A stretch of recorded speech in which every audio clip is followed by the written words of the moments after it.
this was a well-scripted or choreographed script. Yes. Does he also want to say government was part of the script? Because I said earlier, if I am IG and I am watching on TV live that some people are attacking former minister, yes, and I am sitting pretty saying, I will investigate tomorrow, he is part of the script. The script says government will keep quiet and will not go there. But that was not an attack. No, we were enjoying the movie. I'm just, yes, and you are part of the movie. Because if you are not part of the movie, you will call the base commander in Nairobi and say, go and check what is happening there. Which police are those? Yeah, but if you're quiet, you are part of the whole script. So that one we leave to Kenyans to judge. Number two. Yes. We are coming to this thing Omulo is saying, we have saved a lot of money from subsidies. We don't know where that money is, to be honest. Him and myself, at least up to this morning, do not know where that money is. But one thing we can say, yes, Kenyans will not, of course, other Kenyans will, but the common man, because this government was built on the basis of common man, like, it is time we are going to talk about common man. William Ruto in his campaign, the tone was, we have talked about leaders for a long time. We have talked about big guys for a long time. This thing must change, and the change is we are now talking about common man. So let me behave like common man here and say, when I listen to William Ruto's clips on campaign and what he is doing right now, it is a big shift. Why do I say it is a big shift?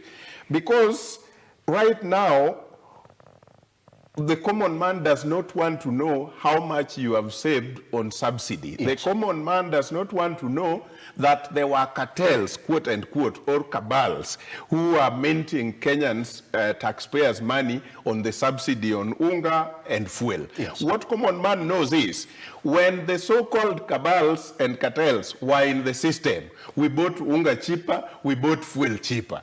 When they have been removed, logics would demand that now the prices should go high, because when they were in, they were minting the money and they were taking their cut. Now that they are out, and then it is now more expensive, the common man do not understand your view, Omulo. They also want to know that how else, when these people who are called cartels were in, we were at a much better place because we could buy it cheaper. So even if you are doing the long term, isn't it possible that you could have done both the long term and short term at a go, giving subsidy while empowering the farmers to create more for the longer term?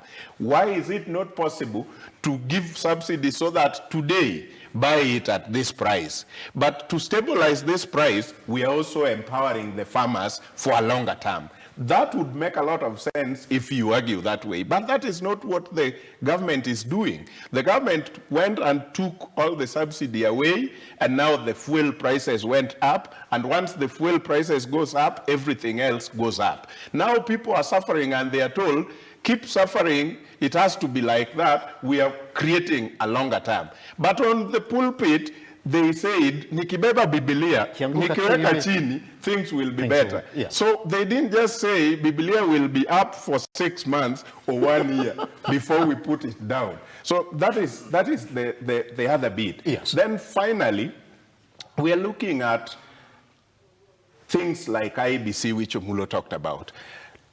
We have realized that in Kenya, democracy is not what it is, because what they call democracy out there is the majority will have their way and minority will have their say. But look at Omulo telling us why we didn't bother with IEBC, the panel that is going to constitute IEBC or call for the nomination, because even the IEBC itself, the majority did not have their way. The minority had their way and the majority had their say. Yes. We had a 7-member IEBC. 4 of them says this, but they only have their say. The ones who have their way is Chebukati and the 2. So why do we need that IEBC after all? Because if we were to go to Supreme Court, for example, and we have 7 judges, and then 4 judges or 5 judges says this, and 3 judges says that, and then 3 judges have their way, would that be called democracy? So what we have, Omulo, is never democracy, has never been democracy. If democracy is really, really followed, then let's go back to IBC and say 4 commissioners say this, and so the majority must have their way, and the minority will have their say. But what we have in Kenya is opposite. So do we need even to spend time constituting IBC, which will never give us any democracy? I want to pick your sentiments on this, gentlemen, as we run down this clock, by the way, and I want you to take a minute.